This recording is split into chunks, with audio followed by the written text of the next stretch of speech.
خدایا خودت کمک کن این دفعه دیگه استخدام بشم دیگه. لمته تویی؟ من فامیلیم عوض شده. فامیلی چیه حالا؟ چاس چهره. چیز چهره. آفرین. بله دیگه رئیس اینجا مایم حالا دیگه. آفرین بارکلا، تو که خیلی خیلی کنزن بودی، سر کلاسای من داغون بودی، چطوری تونستی دیپلم بگیری اصلا؟ هنوز هم همون نگاه ها، همون تحقیر ها، همون نگاه های حقارت آمیز. دیپلم ندارم که ندارم، دکترای افتخاری که دارم. دکتر جان منظوری نداشتم. آقای چوسه چرب مترو بیار.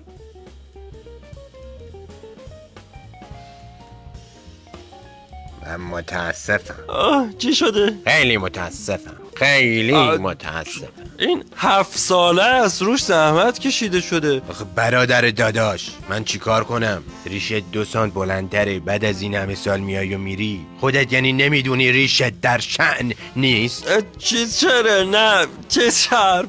خب الان برم کوتاه کنم بیام؟ ایشالا که رفت تا سال دیگه. ما نمیتونیم حق خوری کنیم. داداش و برادرای دیگه تو صف بیرون منتظرن تا شما برگردی. 10 نفر جایگزین شده. یلا